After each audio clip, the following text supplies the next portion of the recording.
So my dear friends, तो आज हम लोग करने वाले हैं बिहार पारामेडिकल 2022 में जो प्रवेश परीक्षा होने वाला है उसके लिए, जो कि पीएम एंड पीएमएम जो कि matric level and inter level में होने वाला है। एंड उन सभी के लिए ये क्वेश्चन जो है काफी इंपॉर्टेंट एंड वीवीआई है। ठीक है, तो यहाँ पे देखिए चैप्टर का नाम है, सब्जेक्ट जो है वो है बायोलॉजी। क्या सब्जेक्ट जो है वो बायोलॉजी है एंड चैप्टर का नाम जो है वो है प्लांट फिजियोलॉजी। या दोस्तों, प्लांट फिजियोलॉजी चैप्टर से जितने भी क्वेश्चंस बनते हैं उन सभी क्वेश्चंस को हमने इस वीडियो में कवर किया है। तो चलिए वीडियो को स्टार्ट करते हैं, क्लास को स्टार्ट करते हैं। ठीक है, तो दोस्तों इस चैप्टर से जो है एक भी क्वेश्चन नहीं छूटेगा। मैं कहता हूं 100% आप श्योर हो जाइए। अगर मैं इस से सारे क्वेश्चंस को करवा दिया और आप लोग सही तरीके से कर लिए तो आप 100% श्योर हो जाइए कि आपको जो है प्लांट फिजियोलॉजी से एक भी क्वेश्चन छोड़ के आप नहीं आ सकते हैं। ठीक है, ये बिल्कुल मैं दावे ठोक के कह सकता हूं कि आप छोड़ के नहीं आइएगा। चलिए, इसके बाद एक लाइन मैंने लिख दिया है कि यहाँ पे ऐसा एक बच्चा बिगड़े तो उसमें माँ बाप की गलती होती है। एंड अगर गलती होती है और एक स्टूडेंट का रैंक खराब आए ना, स्टूडेंट का अगर रैंक खराब आ जाए ना दोस्तों, स्टूडेंट का अगर रैंक खराब आ जाए, क्या रैंक खराब आ जाए, रैंक अगर खराब आता है, क्या रैंक अगर खराब आता है तो उसमें 100% टीचर की गलती होती है। किसकी? टीचर की गलती होती है। 100% टीचर की गलती होती है। इसलिए आप लोग जो है थोड़े अच्छे ढंग से पढ़ा कीजिए और मेरे साथ जुड़े रहिए। ठीक है, तो चलिए स्टार्ट करते हैं दोस्तों। आपको मैं दावा कहता हूं कि आपका रैंक खराब नहीं आएगा। अगर मैं जिस तरीके से क्वेश्चंस को करवा रहा हूं आप लोग कर रहे हैं तो मैं दावा ठोक के कहता हूं, 100% कहता हूं कि आपका रैंक जो है वो अच्छा आएगा, आपको एडमिशन मिलेगा। चलिए दोस्तों स्टार्ट करते हैं इस वीडियो को। तो दोस्तों यहाँ पे जो है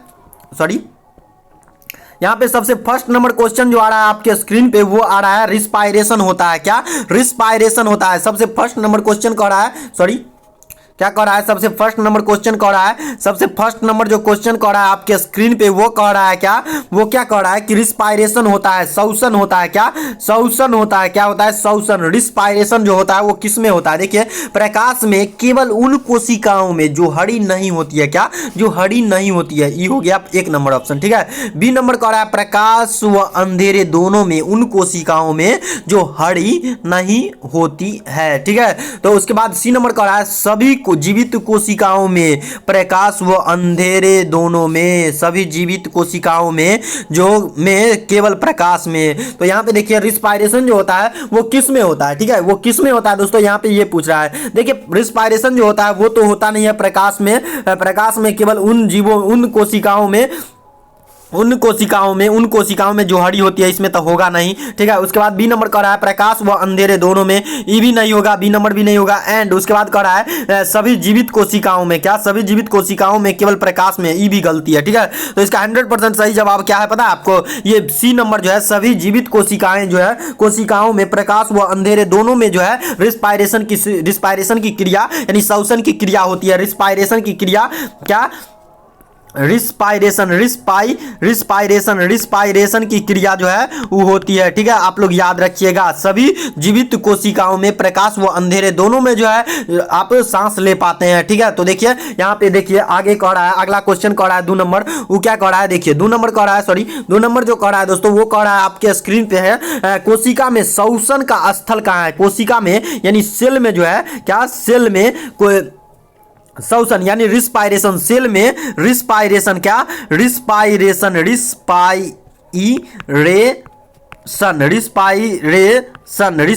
की क्रिया जो होती है वो कहां पे होती है? क्या राइबोसोम में होता है? क्या केंद्रक में होता है? क्या गोल्जिकाय में होता है? क्या माइटोकॉन्ड्रिया में होता है? बताइए तो आप लोग, बताइए तो, एकदम धुआं उड़ा दीजिए आप लोग आज। तो प्लांट फिजियोलॉजी से एक भी क्वेश्चन नहीं छूटेगा। टोटल 40 क्वेश्चन को हम लोग कवर करेंगे। इसमें से जो है आज 20 क्वेश्चन को कर लेंगे। ठीक है, 20 क्वेश्चन को करेंगे और कल के दिन जो है 20 क्वेश्चन फिर से करवा दिया जाएगा। 7:30 बजे का टाइमिंग है, डेली आप लोग जुड़िए। ठीक है, तो चलिए आप लोग बताइए तो ये किस में होता है? सेल में जो है रिस्पायरेशन की क्रिया कहां पे होता है आपसे ये पूछ रहा है। ठीक है, तो बताइए तो ये केंद्रक में होता है, राइबोसोम में होता है, गोल्जिकाय में होता है, माइटोकॉन्ड्रिया में होता है?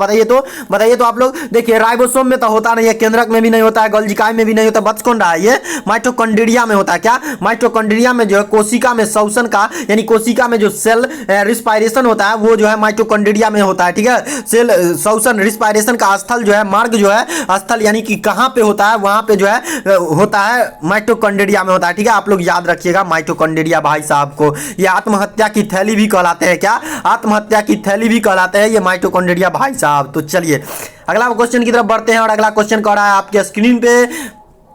अगला क्वेश्चन कह रहा है क्या कह रहा है, क्या कह रहा है अगला क्वेश्चन देखिए। अगला क्वेश्चन जो कह रहा है कि 3 नंबर ग्लाइकोलाइसिस उपस्थित होती है, किसमें उपस्थित होती है, माइटोकॉन्ड्रिया में, कोशिका द्रव्य में, केंद्रक में एंड रिक्तिका यानी वैक्यूल्स में। तो बताइए तो आप लोग माइटोकॉन्ड्रिया में होता है क्या। तो ग्लाइकोलाइसिस की क्रिया जो होती है वो कहां पे, ग्लाइकोलाइसिस जो होती है वो कहां पे उपस्थित होता है आपसे ये पूछ रहा है। ठीक है, तो देखिए यहाँ पे रिक्तिका में तो होगा नहीं, केंद्रक में होगा नहीं एंड कोशिका द्रव्य में होगा नहीं। तो देख बच कौन रहा है, माइटोकॉन्ड्रिया भाई साहब को मैंने बोला था ना आपको याद करने के लिए, तो ये माइटोकॉन्ड्रिया को आप लोग याद रखिएगा। ठीक है, ग्लाइकोलाइसिस जो उपस्थित होती है वो माइटोकॉन्ड्रिया में उपस्थित होती है। चलिए आगे बढ़ते हैं और अगला क्वेश्चन आ रहा है आपके स्क्रीन पे कि कार्बोहाइड्रेट, 4 नंबर क्वेश्चन कर रहा है कार्बोहाइड्रेट एवं वसा उपापचय या ग्लाइकोलाइसिस क्रेब्स चक्र यानी क्रेब्स साइकिल व बसीय अम्ल यानी क्या, बसीय अम्ल यानी कि यहाँ पे कह रहा है कि बसीय अम्ल यानी कि फैटिक एसिड के बीटा ऑक्सीकरण यानी ऑक्सीडेशन के बीच में कड़ी होती है। कड़ी यानी कि लिंक होता है। क्या लिंक होता है, क्या यहाँ पे कह रहा है लिंक होता है। क्या लिंक होता है, क्या होता है, लिंक होता है। क्या लिंक होता है, क्या होता है, लिंक होता है। बीटा ऑक्सीडेशन के बीच में जो कड़ी का काम करता है, लिंक का काम करता है, वो आपसे पूछ रहा है। एसिटल को ए एंड एस ऑक्सेलोएट सीटेट बताइए तो। उसके बाद pyruvic acid and citric acid बताइए तो आप लोग। ये जो लिंक का काम करता है, कनेक्टिंग ट्रंक का काम करता है, वो कौन करता है, बसीय अम्ल, ग्लाइकोलाइसिस, क्रेब्स चक्र और बसीय फैटिक एसिड एंड बीटा ऑक्सीडेशन के बीच में जो कड़ी का काम करता है वो कौन करता है, आपसे ये पूछा जा रहा है। बताइए तो ये देखिए सिट्रिक अम्ल तो करेगा नहीं, ये एसिड है एंड पायरुविक एसिड भी नहीं करेगा, ऑक्सेलोए सीटेट भी नहीं करेगा। बच कौन रहा है, एसिटल को ए करता है। ठीक है, ये जो करता है एसिटल को, इसको याद रखिएगा आप लोग, ये काफी इंपॉर्टेंट है। चलिए अगला क्वेश्चन की तरफ बढ़ते हैं और अगला क्वेश्चन आपके स्क्रीन पे आ चुका है। ये कह रहा है यूकैरियोट्स, क्या यूकैरियोटिक सेल में जो होता है, क्या यूकैरियोट्स, क्या कह रहा है, यूकैरियोट्स में ग्लूकोज क्या मेरे दोस्त, क्या ग्लूकोज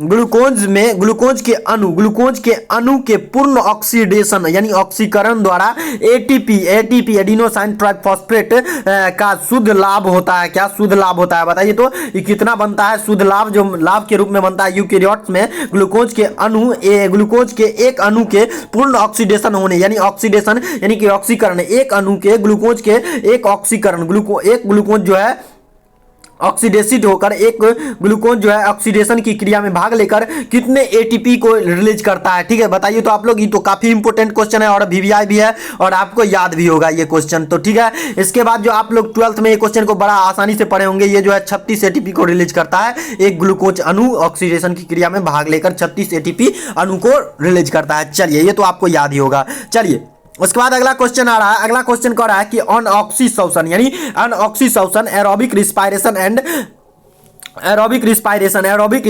और एक और रिस्पायरेशन होता है एरोबिक रिस्पायरेशन। तो यहाँ पे एरोबिक अनऑक्सी रिस्पायरेशन, क्या अनऑक्सी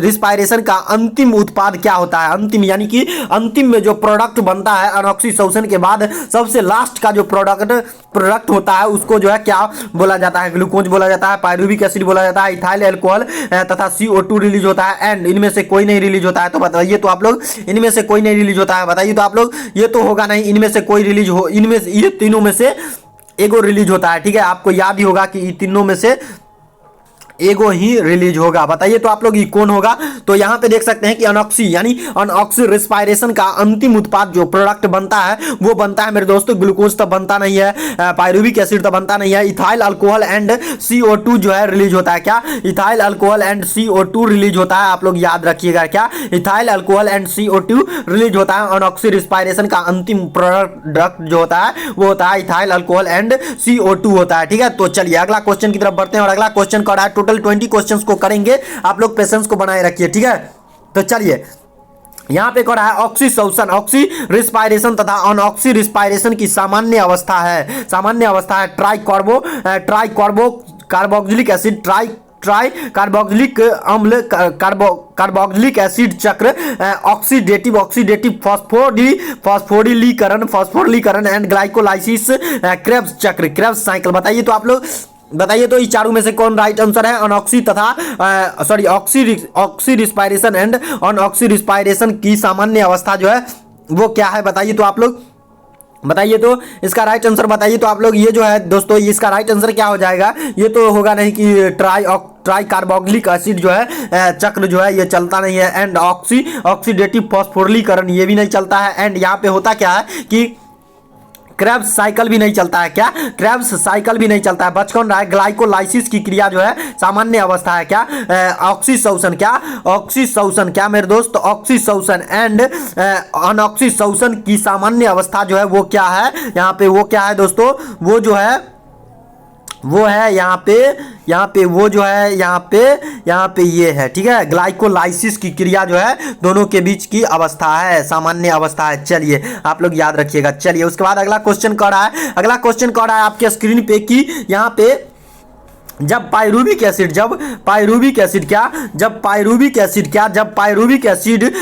एसिड के एक अणु के अनऑक्सीशोषण में लैक्टिक एसिड बनता है तो 3 एटीपी अणु की हानि होती है, 6 एटीपी अणु की हानि होती है, 2 एटीपी अणु की हानि होती है, 4 एटीपी अणु की हानि होती है। जब बताइए कि जब पायरुविक एसिड के एक पार्टिकल ठीक है, एक पार्टिकल, तो बताइए तो यहाँ पे एक पार्टिकल, अगर एक पार्टिकल अनऑक्सीशोषण में से लैक्टिक एसिड बनता है तो बताइए तो इसमें जो है कितना एटीपी अणु की हानि होती है, ये आपसे पूछा जा रहा है। बताइए, देखिए यहाँ पे 3 एटीपी तो हानि होगा नहीं। ठीक है, 3 होगा नहीं एक के बनने में। उसके बाद यहाँ पे जो है, यहाँ पे देखिए कि यहाँ पे ये जो है 4 एटीपी अणु की हानि होगा नहीं, एंड 2 एटीपी अणु की हानि होगा नहीं। बच कौन रहा है? यहाँ पे 6 एटीपी अणु की हानि होती है। ठीक है, तो आप लोग याद रखिएगा कि जब पायरुविक एसिड से एक अणु के अनऑक्सीशोषण और अनऑक्सी रिस्पायरेशन से लैक्टिक एसिड का निर्माण होता है तो वहाँ पे 6 एटीपी अणु की जो है हानि होती है। क्या? 6 एटीपी अणु की जो है वो हानि होती है। आप लोग याद रखिएगा। चलिए आगे बढ़ते हैं और अगला क्वेश्चन कर रहा है आपके स्क्रीन पे, अगला क्वेश्चन कर रहा है कि यहाँ पे 9 नंबर क्वेश्चन कर रहा है शोषण। क्या? रिस्पायरेशन के दौरान पायरुविक एसिड का निर्माण होता है। क्या? Pyruvic acid plant breeding and genetics chapter का मैंने जो है सभी क्वेश्चंस को करवा दिया है, जो कि आपके एग्जाम के लिए इंपॉर्टेंट है। उसका लिंक आपको डिस्क्रिप्शन में प्रोवाइड करवा दिया जाएगा, आप एक बार डिस्क्रिप्शन जरूर जो है चेकआउट कीजिएगा। चलिए इसके बाद यहाँ पे कह रहा है कि रिस्पायरेशन के दौरान पायरुविक एसिड का निर्माण होता है ग्लाइकोलाइसिस में। क्या? ग्लाइकोलाइसिस में, क्रेब्स चक्र में एंड HMP मार्ग में एंड C2 चक्र में। क्या? C2 चक्र में। बताइए तो ये किस में होता है? ये जो होता है मेरे दोस्त वो होता है, देखिए यहाँ पे ये C2 चक्र में होगा नहीं, HMP चक्र में तो होगा नहीं, एंड क्रेब्स चक्र को मैंने भी काट दिया है। तो यहाँ पे ग्लाइकोलाइसिस का ही बार आ चुका है, तो ग्लाइकोलाइसिस की क्रिया जो होती है वो उसमें जो है शोषण के दौरान पायरुविक एसिड का निर्माण होता है ग्लाइकोलाइसिस के द्वारा। ठीक है, तो आप लोग याद रखेगा ग्लाइकोलाइसिस क्रिया को। ठीक है, तो चलिए आगे बढ़ते हैं। अगला क्वेश्चन कर रहा है आपके स्क्रीन पे, अगला क्वेश्चन कर रहा है आपके स्क्रीन पे, अगला क्वेश्चन जो कर रहा है 10 नंबर, क्रेब्स चक्र क्या होता है? क्रेब्स चक्र होता है, क्या होता है क्रेब्स चक्र? डियोक्टियोसोम में होता है, माइटोकॉन्ड्रिया मैट्रिक्स में होता है, अंडपंडव्ययी जालिका में होता है। क्या होता है? अंडपंडव्ययी जालिका में होती है, एंड उसके बाद अंतःपंदव्ययी जालिका में होती है एंड लाइसोसोम में होती है। बताइए तो ये किस में होता है? क्रेब्स साइकिल जो चलता है, क्रेब्स साइकिल जो चलता है वो किस में चलता है, आपसे ये पूछा जा रहा है। देखिए यहाँ पे डियोक्टियोसोम में चलेगा नहीं, ये चलेगा केवल माइटोकॉन्ड्रिया, माइटोकॉन्ड्रिया के मैट्रिक्स, माइटोकॉन्ड्रिया में जो ऐसे ऐसे मैट्रिक्स लटका रहता है उसी में ये क्रिया जो है माइटोकॉन्ड्रिया में क्रेब्स चक्र की क्रिया चलती है। ठीक है, मैट्रिक्स जो लटके रहता है माइटोकॉन्ड्रिया में वही यहाँ पे क्रेब्स चक्र उसमें चलता है। ठीक है, आप लोग याद रखिएगा माइटोकॉन्ड्रिया में चलता है, आप लोग याद रखिएगा माइटोकॉन्ड्रिया में चलता है। चलिए आगे बढ़ते हैं, अगला क्वेश्चन करा है। देखिए यहाँ पे अगला क्वेश्चन करा है कि यहाँ पे अगला क्वेश्चन जो करा है आपके स्क्रीन पे कि ग्लाइकोलाइसिस क्या, ग्लाइकोलाइसिस व क्रेब्स चक्र, ग्लाइकोलाइसिस क्या, ग्लाइकोलाइसिस व क्रेब्स चक्र में के मध्य कौन सी कड़ी यानी लिंक होती है, कौन सी कड़ी यानी कि लिंक होती है? बताइए तो आप लोग यहाँ पे देखिए, यहाँ पे जो है दोस्तों यहाँ पे काम कौन करता है? सिट्रिक अम्ल लिंक का काम नहीं करता है, ये 100% आप लोग कंफर्म हो लीजिए कि सिट्रिक एसिड काम नहीं करता है लिंक के तौर पे। सक्निक अम्ल, सक्निक एसिड भी काम नहीं करता है। ठीक है, और ऑक्जेलिक ऑक्सेलोएसिटिक अम्ल जो है ये भी काम नहीं करता है। बच कौन रहा है? एसिटल सीए जो है, एसिटल सीए ये जो है कड़ी का काम करता है, लिंक का काम करता है। ठीक है, तो आप लोग याद रखिएगा लिंक का काम जो करता है वो करता है आपको एसिटल को ए। ऊपर भी मैंने एक क्वेश्चन में करवाया है। क्रेब्स चक्र, ग्लाइकोलाइसिस व क्रेब्स चक्र क्या, यहाँ पे देखिए याद रखिएगा ग्लाइकोलाइसिस क्रेब्स चक्र के मध्य कड़ी का काम जो करता है एसिटल क्या करता है? एसिटल को ए। ठीक है, याद रखिएगा आप लोग। चलिए आगे बढ़ते हैं और अगला क्वेश्चन आपके स्क्रीन पे कर रहा है कि ग्लाइकोलाइसिस का लक्षण क्या, ग्लाइकोलाइसिस जो क्रिया होती है उसका क्या लक्षण होता है? प्रोटीन का ग्लूकोज में बदलता है वो, एंड ग्लूकोज को जो है फ्रक्टोज में बदल देता है। तो देखिए यहाँ पे जो है ग्लूकोज के, ये देखिए कि ग्लाइकोलाइसिस की क्रिया जो होती है उसमें ग्लूकोज को तो फ्रक्टोज में बदला नहीं जाता है, ये 100% श्योर हो जाइए। और उसके बाद ग्लूकोज का फ्रक्टोज में बदलेगा नहीं, एंड स्टार्च का ग्लूकोज में बदलेगा नहीं, ये निश्चित है, ये भी निश्चित है, ये भी निश्चित है, निश्चित है, कैंसिल है। एंड उसके बाद ग्लूकोज का पायरुविक अम्ल में बदलना जो है ये होगा क्या? ये ग्लाइकोलाइसिस का लक्षण जो है ग्लूकोज को जो है पायरुविक एसिड में बदल देता है, पायरुविक एसिड में ट्रांसफर कर देता है। ठीक है, तो आप लोग याद रखिएगा इस चीज को, डी नंबर ऑप्शन को। ठीक है, ये डी काफी इंपोर्टेंट है, ये काफी इंपोर्टेंट है। ठीक है, चलिए आगे बढ़ते हैं और अगला क्वेश्चन आपके स्क्रीन पे कह रहा है कि यहाँ पे 13 नंबर कह रहा है क्रेब्स चक्र क्या, क्रेब्स चक्र यार ये क्रेब्स चक्र कई बार आ चुका है। क्रेब्स चक्र यानी क्रेब्स साइकिल के सक्सिसनेट स्तर पर हटने वाले हाइड्रोजन परमाणु यानी कि हाइड्रोजन एटम ग्रहण किए जाते हैं, हाइड्रोजन एटम जो ग्रहण किए जाते हैं वो कहाँ किए जाते हैं आपसे ये पूछ रहा है। देखिए यहाँ पे ये जो कह रहा है आपको, ये देखिए ये जो होता है दोस्तों यहाँ पे FAD फैड द्वारा एंड ADP द्वारा एंड NAD द्वारा एंड ATP के द्वारा। बताइए तो आप लोग किसके द्वारा? आप थोड़ा सोच समझ के इसको मारिएगा। ठीक है, इसको टिक जो मारिएगा आप लोग थोड़ा सोच समझ के मारिएगा। चलिए आप लोग थोड़ा सोच समझ के मारिएगा, ये क्वेश्चन थोड़ा घुमावल है, आप लोग सोच समझ के मारिएगा इस क्वेश्चन को। चलिए इसका जो राइट आंसर हो जाएगा दोस्तों ये ATP आप लोग का बिल्कुल गलत जवाब है, एंड NAD जो है बिल्कुल गलत है, एंड ADP जो है बिल्कुल गलत है। इसका राइट आंसर जो है FAD द्वारा होता है, FAD द्वारा जो है क्रेब्स चक्र में सक्सिसनेट स्तर पर हटने वाले हाइड्रोजन परमाणु का ग्रहण यानी कि हाइड्रोजन एटम ग्रहण किए जाते हैं। ठीक है, तो आप लोग याद रखिएगा। चलिए 14 नंबर क्वेश्चन कर रहा है आपके स्क्रीन पे, 14 नंबर क्वेश्चन कर रहा है आपके स्क्रीन पे कर रहा है पौधों में क्या,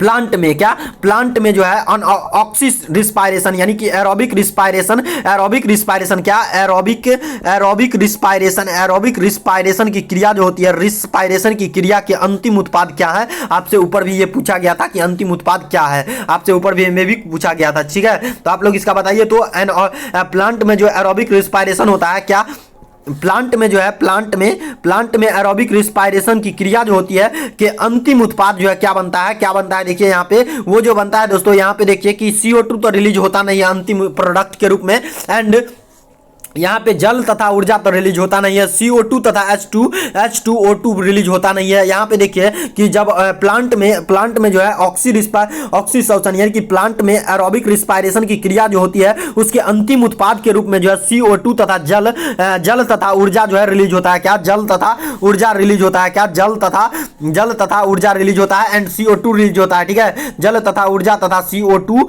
रिलीज होती है क्या, ऊर्जा रिलीज होती है। यहाँ पे देखिए कि जब प्लांट में ऑक्सी रिस्पायरेशन यानी कि एरोबिक रिस्पायरेशन की क्रिया होती है, एरोबिक रिस्पायरेशन की क्रिया जब हो जाती है और उसके अंतिम प्रोडक्ट जो होते हैं वो क्या होते हैं, CO2 रिलीज होता है एंड जल रिलीज होता है, वाटर रिलीज होता है एंड उसके बाद ऊर्जा यानी कि एनर्जी भी रिलीज होता है। ठीक है, तो आप लोग याद रखिएगा। चलिए अगला क्वेश्चन आपके स्क्रीन पे, और ये कह रहा है दोस्तों, ये जो कह रहा है आपको, ये जो कह रहा है यहाँ पे, ये कह रहा है कि यद्यपि श्वसन में यानी रिस्पायरेशन में क्या,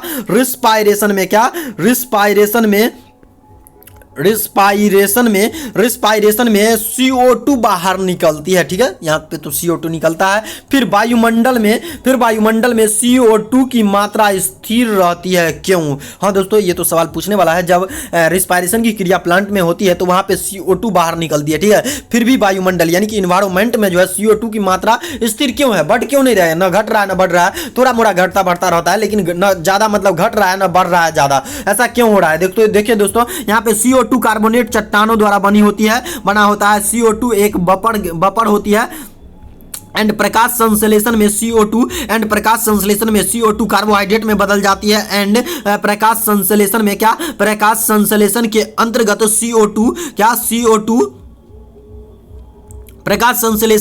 CO2 का अपघटन हो जाता है। क्या होता है? CO2 का अपघटन हो जाता है। बताइए तो आप लोग क्या होता है यहाँ पे? तो इसका जो राइट आंसर हो जाएगा दोस्तों, यहाँ पे देखिए कि यहाँ पे ये जो हो जाएगा दोस्तों, यहाँ पे देखिए कि जब क्यों नहीं होता है, क्यों वायुमंडल में जो है CO2 का लेवल उतना ही स्थिर क्यों रहता है, यानी कि स्थिर क्यों रहता है, ये आपसे क्वेश्चन पूछा जा रहा है। तो देखिए दोस्तों, यहाँ पे ये जो स्थिर रहता है वो तो देखिए दोस्तों CO2 कार्बोनेट चट्टानों के द्वारा बनी होती है, इसके लिए स्थिर रहता नहीं है। एंड CO2 एक बफर होती है, इसके लिए तो ये निश्चित रहता नहीं है, ये भी गलत। एंड प्रकाश संश्लेषण में के अंतर्गत CO2 का अपघटन हो जाता है, ये भी गलत चीज है, ये भी गलत बात है। ठीक है, ये भी गलत बात है। एंड प्रकाश संश्लेषण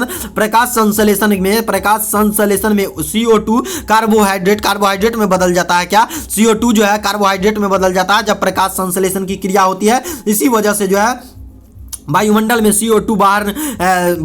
जो है CO2 की मात्रा जो है स्थिर रहती है। ठीक है, तो आप लोग याद रख सकते हैं इस तरीके से इस क्वेश्चन को, और ये क्वेश्चन जो है आपके लिए काफी इंपॉर्टेंट है और VVI है। चलिए आगे बढ़ते हैं। अगला क्वेश्चन कर रहा है किण्वन का अवायवीय उत्पाद। क्या किण्वन विधि जो होता है उसका अवायवीय उत्पाद जो है, किण्वन विधि का अवायवीय उत्पाद जो है वो क्या है, आपसे ये पूछा जा रहा है दोस्तों। तो यहाँ पे किण्वन विधि का अवायवीय उत्पाद जो है वो है दोस्तों, किण्वन विधि का अवायवीय उत्पाद जो है वो है अल्कोहल। क्या है वो? किण्वन विधि का अवायवीय उत्पाद जो है दोस्तों वो क्या है? यहाँ पे देखिए दोस्तों, यहाँ पे अल्कोहल लैक्टिक, यहाँ पे देखिए डायरेक्ट आंसर बता रहा हूँ।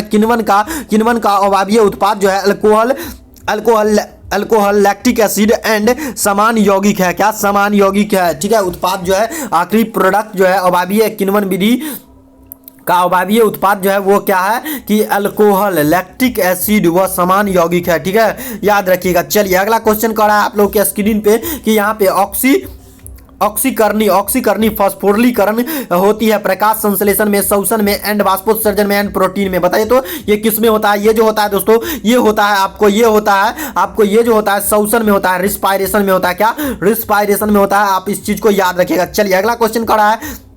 अगला क्वेश्चन आपके स्क्रीन पे कर रहा है 18 नंबर की कोशिका क्रिया विधि। कोशिका क्रियाशीलता में ऊर्जा का सामान्य स्रोत क्या है? DNA, ATP, RNA, NA, NAD, NAD। क्या? तो बताइए तो यहाँ पे आप लोग बताइए तो 18 नंबर क्वेश्चन का आंसर बताइए तो यहाँ पे आप लोग याद रखते होंगे एडिनोसाइन ट्राइफॉस्फेट। ये तो बहुत आसान क्वेश्चन है, ATP। ठीक है, आप लोग याद रखिएगा ATP को। ठीक है, ATP को आपको भूलना नहीं है, एडिनोसाइन ट्राइफॉस्फेट को भूलना नहीं है। ठीक है, आप लोग ये याद रखिएगा। चलिए अगला क्वेश्चन कर रहा है।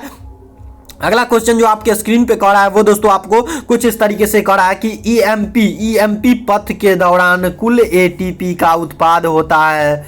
बताइए तो ये कुल ATP का उत्पाद कितना होता है? तो आप लोग जो है देख लीजिए यहाँ पे सबसे मीडियम वाला देखिए, मीडियम वाला। ठीक है, सबसे मीडियम वाला देखिए तो यहाँ पे सबसे मीडियम वाला देखिए तो यहाँ पे सबसे मीडियम वाला देखिए तो प्लांट फिजियोलॉजी हम चैप्टर के क्वेश्चंस को कर रहे हैं। तो यहाँ पे देखिए, यहाँ पे EMP पथ के दौरान कुल ATP का उत्पाद जो होता है वो 8 होता है। 8 ATP होता है। ठीक है, उत्पाद के रूप में जो है 8 ATP रिलीज होता है। ठीक है, तो याद रखिएगा 8 ATP। चलिए अगला क्वेश्चन आपके स्क्रीन पे, अगला और सबसे लास्ट क्वेश्चन है। ठीक है, तो चलिए यहाँ पे कह रहा है आपके स्क्रीन पे माइटोकॉन्ड्रिया में इलेक्ट्रॉन अभिगमन ये तंत्र स्थित होती है। बताइए यार, बाहरी झिल्ली में, आंतरिक क्रिस्टी में, आंतरिक झिल्ली में, मैट्रिक्स में। बताओ यार, ये तो एकदम आसान क्वेश्चन है और सबसे लास्ट क्वेश्चन है। तो यहाँ पे आप लोग जो है इसको याद रखिएगा क्या, कि यहाँ पे आंतरिक झिल्ली जो होती है उसमें ये माइटोकॉन्ड्रिया में इलेक्ट्रॉन अभिगमन तंत्र स्थित होती है। आंतरिक झिल्ली में, माइटोकॉन्ड्रिया के आंतरिक झिल्ली में स्थित होती है। चलिए आज के लिए इतना ही रखते हैं। Thanks for watching. आप लोग डिस्क्रिप्शन में जाके सभी वीडियोज़ को देख लीजिएगा। चलिए आज के लिए इतना ही रखते हैं, और डेली 7:30 बजे आप लोग को जुड़ना है। क्या 7:30 बजे आप लोग को जुड़ना है? 7:30 बजे का टाइमिंग है। आपको डेली यहाँ पे क्लासेस चलती है। कोई भी मतलब कुछ भी आंधी आ जाए, तूफान आ जाए, दुनिया इधर के इधर हो जाए, लेकिन ये क्लास रुकने वाला नहीं है। चलिए थैंक्स फॉर वॉचिंग।